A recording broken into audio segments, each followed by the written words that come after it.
This is another sign of the times. Another Earth could be near, scientists say. Another Earth could be circling the star right next door to us. Astronomers have announced that they have detected a planet orbiting Proxima Centauri, the closest neighbor to our solar system. Intriguingly, the planet is in the star's Goldilocks zone, where it may be neither too hot nor too cold. That means liquid water could exist at the surface, raising the possibility for life.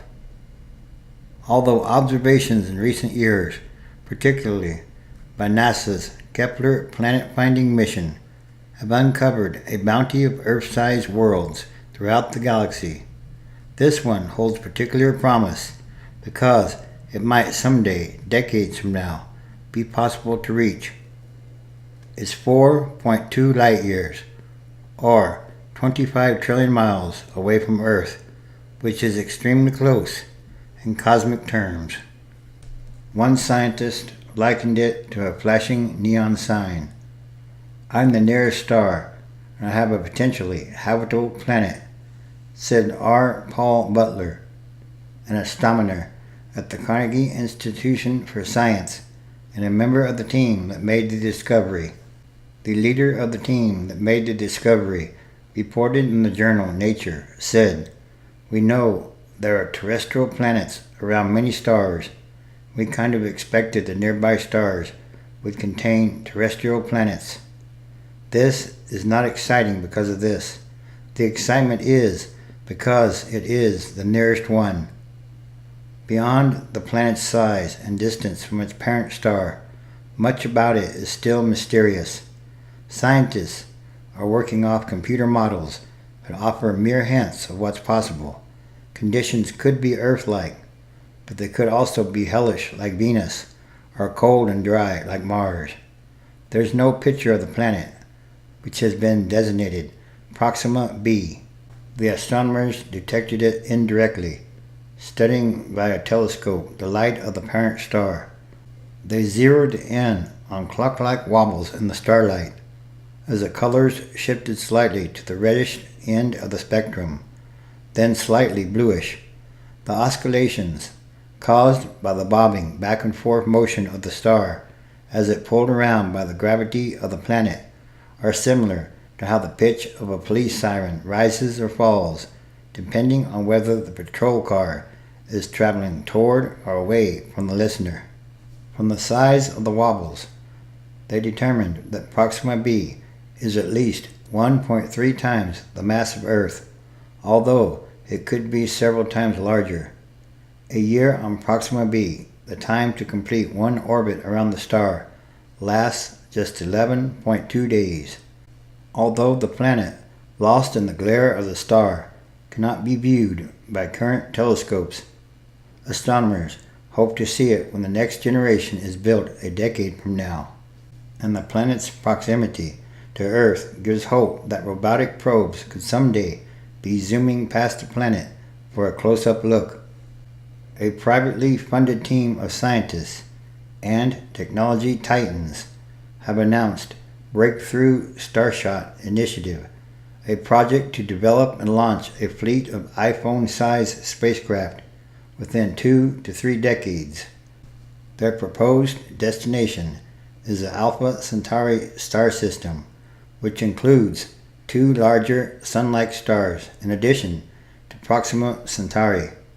This newly discovered planet is much closer to its parent star, about 5 million miles apart, than Earth is to the Sun, 93 million miles.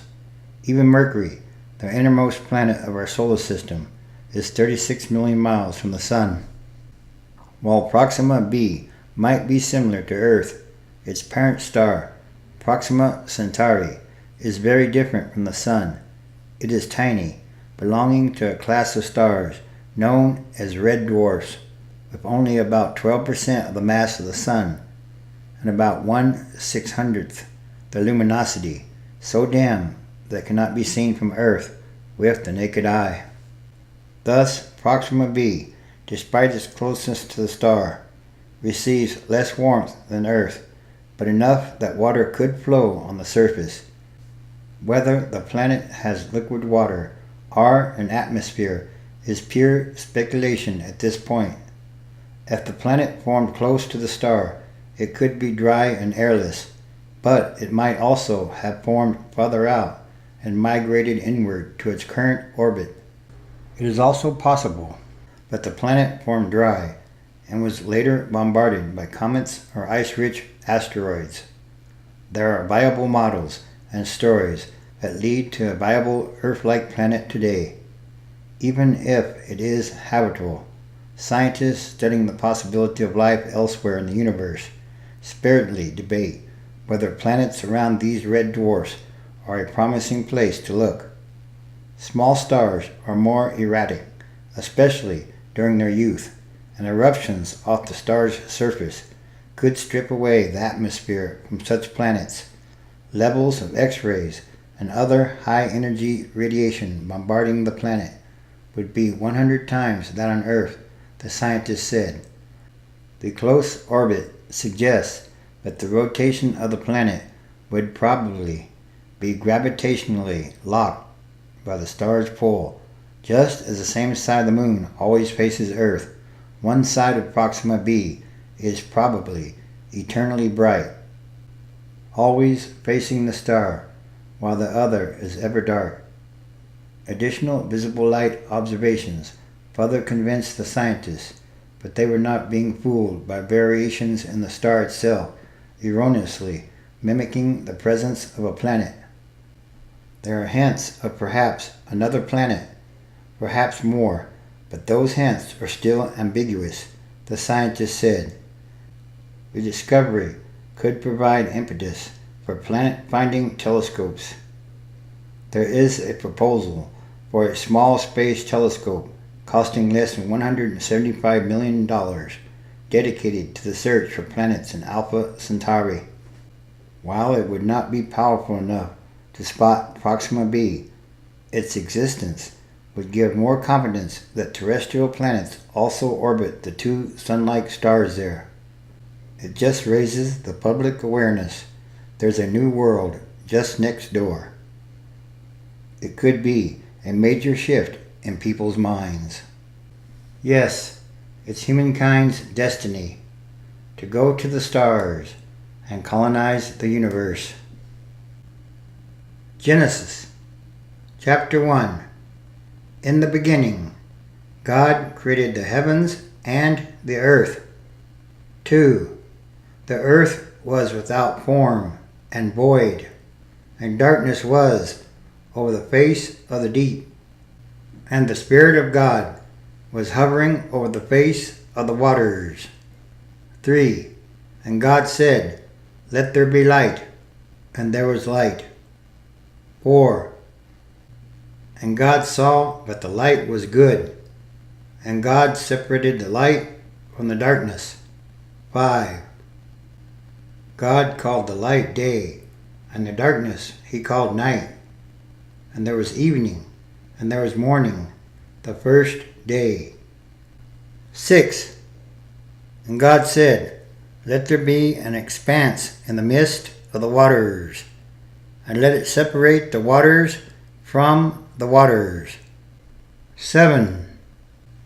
And God made the expanse, and separated the waters that were under the expanse from the waters that were above the expanse. And it was so. 8. And God called the expanse heaven. And there was evening, and there was morning, the second day. And all these are more signs of the times.